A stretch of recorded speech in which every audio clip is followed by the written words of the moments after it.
हर शहर के कुछ राज होते हैं और हर घर के अंदर छुपी होती है एक कहानी। कुछ कहानियां ऐसी जो जिंदा लोगों को भी अपने जाल में फंसा लेती है।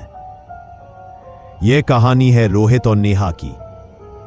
एक नया शादीशुदा जोड़ा। दोनों ने सोचा था कि उनकी नई जिंदगी शुरू होगी एक नए घर से, लेकिन उन्हें पता नहीं था कि जो घर उनका सपना लग रहा है वो असल में किसी और का था। दिल्ली के एक पॉश इलाके में एक मॉडर्न फ्लैट। सुबह का वक्त था। मूवर्स सामान उतार रहे थे। नेहा बालकनी से शहर को देख रही थी।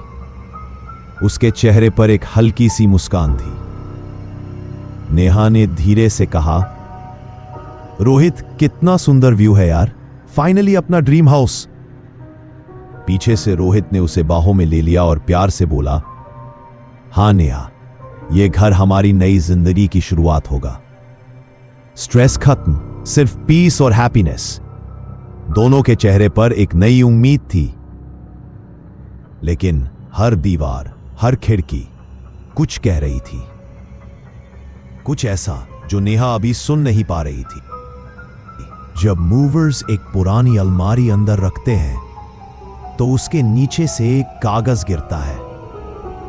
नेहा उठाती है एक लड़की की तस्वीर, 20 साल की, मुस्कुराती हुई। पीछे लिखा था रिया 2017। नेहा हैरानी से कहती है, अरे रोहित, ये किसकी फोटो है? लगता है पुराने मालिक की बेटी होगी शायद। रोहित बस कंधे उचकता है और कहता है, छोड़ो ना, अब ये घर सिर्फ हमारा है। और तभी फोटो की आंखें एक पल के लिए झपकी लेती है। नेहा अपनी आंखें मलती है, जैसे कुछ गलत देख लिया हो। लेकिन क्या वो सिर्फ उसका वहम था? पहली रात सब कुछ नॉर्मल लग रहा था, या शायद उन्हें ऐसा ही लगा। नेहा किचन में डिनर के बाद बर्तन धो रही थी। तभी अचानक एक बर्तन अपने आप शेल्फ से गिर जाता है। नेहा चौंक कर बोली, क्या? यह कैसे गिरा? मैं तो टच भी नहीं कर रही थी। उसके पीछे एक साया गुजरता है। नेहा महसूस करती है, लेकिन जब मुड़कर देखती है कोई नहीं होता। रोहित अंदर आता है और नॉर्मल टोन में कहता है, क्या हुआ नेहा, तुम इतनी टेंशन में क्यों लग रही हो? नेहा घबराहट में कहती है, रोहित, मुझे लगा जैसे कोई यहां था मेरे पीछे। रोहित हल्की हंसी के साथ कहता है, अरे बाबा, नया घर है, हवा होगी, तुम बस ओवरथिंक कर रही हो। नेहा ने बात टालने की कोशिश की, लेकिन उसके दिल में एक अजीब सी घबराहट बैठ गई थी। रात को दोनों बेड पर सो रहे थे। तभी एक भारी धमाकेदार आवाज आती है, जैसे कोई चीज फ्लोर पर गिरी हो। नेहा तुरंत जाग जाती है। वो धीरे से रोहित को हिलाती है और कहती है, रोहित, सुना तुमने वो आवाज? रोहित नींद में बस बोलता है, नेहा प्लीज अपना इमेजिनेशन कंट्रोल करो, सो जाओ।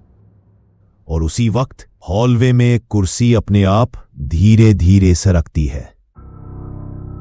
अगली सुबह नेहा बालकनी में खड़ी थी।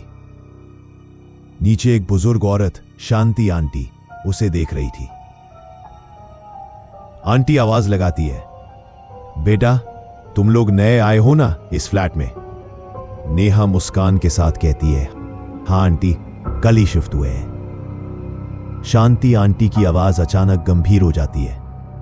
वो कहती हैं, बेटा, रात को देर तक खिड़की खुली मत रखा करो, और अगर कुछ अजीब दिखे या आवाज आए, इग्नोर करना, सवाल मत करना।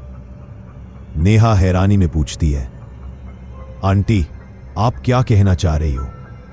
आंटी धीरे से बोलती है, बस समझ जाओ, ये घर खाली नहीं है। नेहा का दिल तेज धड़कने लगता है, लेकिन रोहित अब भी सब कुछ नॉर्मल मान रहा था। नेहा सुबह किचन में ब्रेकफास्ट बना रही थी। तभी फ्रिज के शीशे पर खून जैसा लिखा हुआ दिखाई देता है, वापस जाओ। नेहा डर के चीख पड़ी, रोहित जल्दी आओ। रोहित दौड़ता हुआ आता है और पूछता है, क्या हुआ?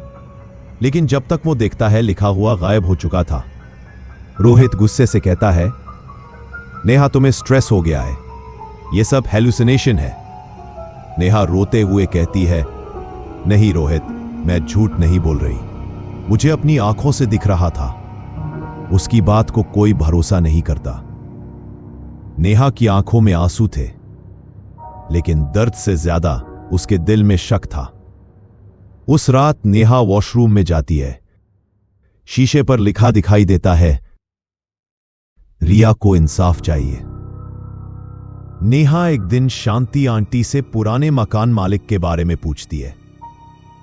आंटी गंभीर आवाज में कहती हैं, बेटा 5 साल पहले यहां एक लड़की रहती थी, रिया, पढ़ने लिखने वाली, स्वीट सी।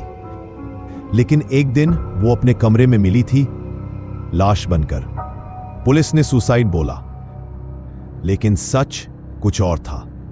रिया, वही लड़की जिसकी फोटो नेहा ने पहले दिन उठाई थी। रात का समय था, नेहा अकेली बेड पर थी। अचानक पर्दे हवा के बिना हिलने लगे। नेहा डर के मारे बोली, कौन है वहां? और तभी शीशे में एक लड़की का रिफ्लेक्शन दिखाई देता है। पीला चेहरा, खून से भीगा हुआ ड्रेस, आंखों से आंसू नहीं, सिर्फ खून टपक रहा था। एक हल्की सी फुसफुसाहट सुनाई देती है। रिया की आवाज, मुझे इंसाफ दिला दो। नेहा का दिल जोर जोर से धड़कने लगा। उसने धीरे से कहा, मुझे इंसाफ दिलाना होगा। यह सिर्फ शुरुआत थी, असली खौफ अभी बाकी था।